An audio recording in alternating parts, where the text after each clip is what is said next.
Pernahkah kalian bertanya-tanya, kenapa topan, badai, atau siklon tropis itu sepertinya selalu muncul dari lautan yang hangat? Kenapa nggak di laut kutub yang dingin sekalian? Nah, hari ini kita akan bongkar rahasia dapur alam semesta dan cari tahu kenapa lautan hangat adalah tempat kelahiran favorit para topan. Pertama, kita harus tahu dulu bahan utama untuk membuat topan. Anggap saja ini resep kue raksasa dari alam. Bahan utamanya adalah energi panas. Dan dari mana energi panas terbesar di bumi berasal? Tentu saja dari lautan tropis yang disinari matahari sepanjang tahun. Lautan ini bekerja seperti baterai raksasa, menyerap dan menyimpan energi panas dalam jumlah yang luar biasa. Syarat pertama dan paling penting untuk membentuk topan adalah suhu permukaan laut harus mencapai setidaknya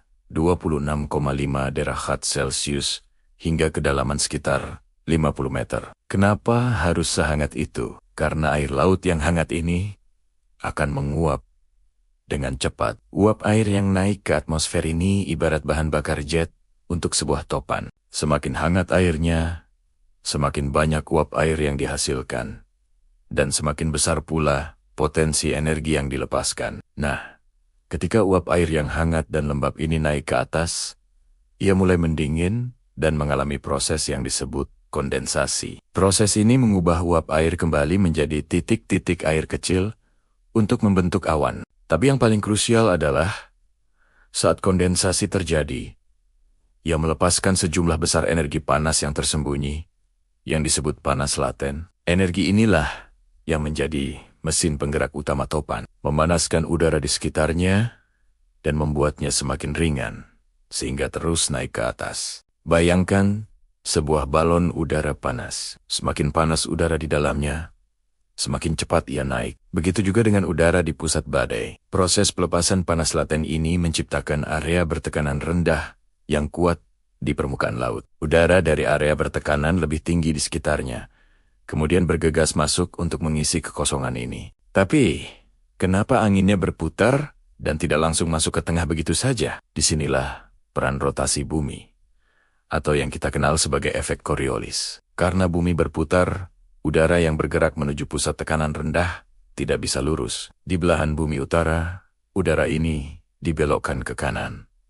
Dan di belahan bumi selatan, dibelokkan ke kiri. Pembelokan inilah yang menciptakan gerakan berputar atau spiral yang menjadi ciri khas topan. Itulah juga alasannya kenapa topan hampir tidak pernah terbentuk di garis khatulistiwa. Efek Coriolis di sana terlalu lemah untuk memulai putaran. Jadi, mari kita rangkum resepnya. Kita butuh lautan super hangat sebagai sumber bahan bakar uap air. Lalu, uap air ini naik dan melepaskan energi panas laten untuk menyalakan mesin badai. Kemudian, efek Coriolis dari rotasi bumi memberikan sentuhan putaran mautnya. Semua bahan ini berkumpul sempurna di lautan tropis yang hangat. Di laut yang dingin, proses penguapan tidak cukup kuat. Tidak ada cukup uap air yang menjadi bahan bakar. Dan tidak ada cukup energi panas laten yang dilepaskan untuk memulai mesin badai raksasa ini. Ibaratnya, kita mencoba menyalakan api dengan kayu basah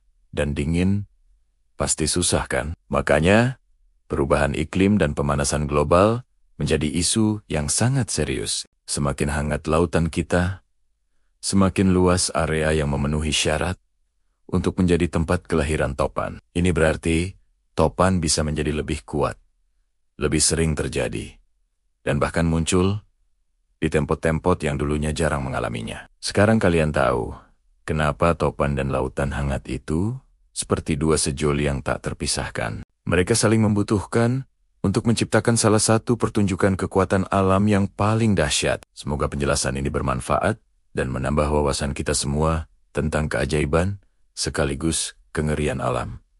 Terima kasih sudah menonton.